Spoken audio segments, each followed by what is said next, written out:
सुनो, तुम्हें हमारी पहली मुलाकात याद है?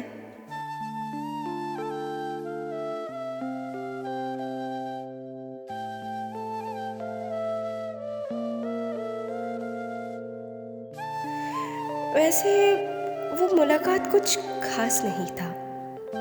सच कहूँ तो हमारा वो मुलाकात तय भी नहीं था, या फिर तय था, क्या पता। उस दिन बहुत बारिश हो रही थी और कॉलेज स्ट्रीट के एक गली के किनारे वाली चाय की टपरी पे बैठे हुए दो अनजान मुसाफिर अनजाने में ही एक हो गए थे। मैं चाय के कप को बेंच पे रखकर अपनी डायरी खोलकर कविता लिख रही थी। बीच बीच में शायद जरा जोर जोर से कविता की लाइनें भी पढ़ रही थी। आजमा रही थी कि आखिर वो लाइन जच रही है या नहीं।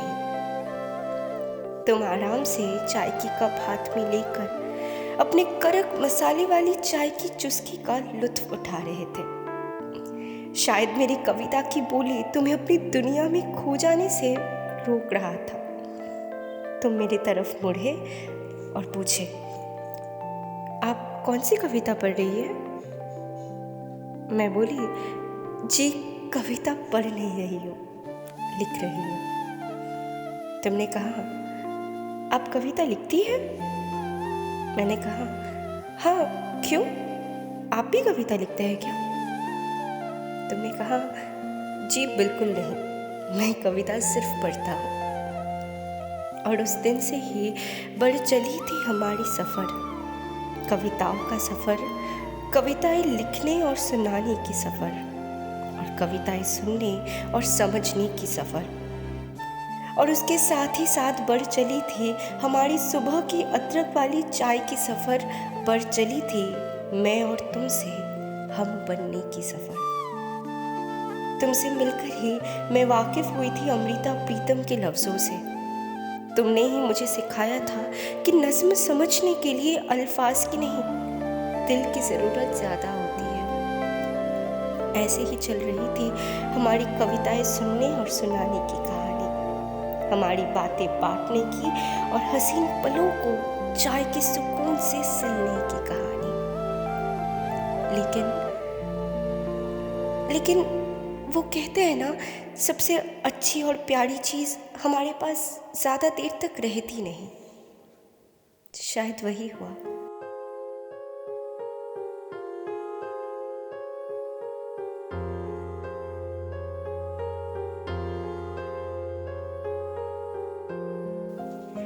हमारी प्यारी सी कविताओं का सफ़र भी एक दिन ख़त्म हो ही गया। कविता की पहली और आखिरी छंद की तरह जुदा हो बैठे थे हम, और बीच में रह गई थी बस कुछ अनकही बातें और ना समझ कुछ उम्मीदों से भरा बिखरा हुआ कुछ छंद, जो चाहकर भी हम मिला ना सके। खैर, मुझे उस बात का कोई गम नहीं है। कहते हैं प्यार तुम्हें जितना देता है उतने से ही खुश रहना चाहिए। और तुमने ही तो मुझसे एक बार कहा था ना कि जिस प्यार की कोई मंजिल नहीं, वही सच्चा मोहब्बत होता है। तुमसे मिलना मेरी किस्मत में था, और तुम्हें आज भी मेरा वजूद बना के रखना मेरी नीयत में है। तुम मुझसे दूर हो, शायद बहुत दूर। शायद आज तुम्हारी बाहों में कोई और अपने इश्क की दास्तां सुना रही होगी, या फिर शायद तुम भी अपने प्यार भरी नज़रों से उसके होठों को छू रहे होगे।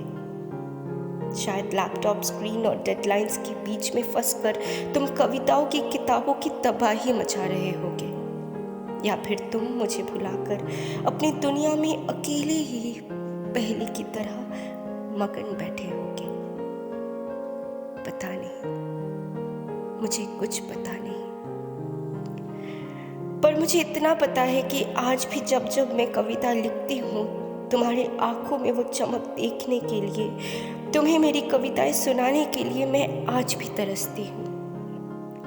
जब भी मैं कुछ लिखने के लिए बैठती हूँ, तो आज भी आंखें बंद कर तुम्हारा चेहरा ही मुझे नजर आता है।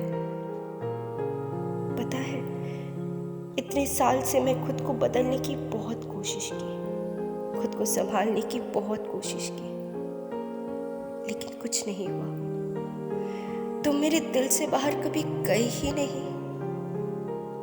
मैं हमारी प्यार से आज भी उतनी ही इकरार हूँ जितनी कि तब थी। मेरी पूरी जिंदगी जैसे मैं तुम्हारे नाम करते बैठी हूँ। मेरी सारी कविताएं जैसे तुम्हारी ही परछाई सा बन के रह गया है। इसलिए आज भी जब जब मुझे तुम्हारी याद आती है, मैं अमृता प्रीतम की वो एक ही पंक्ति बार बार दोहराती हूँ। मेरी सारी जिंदगी मुझे ऐसी लगती है जैसे मैंने तुम्हें एक खत लिखा।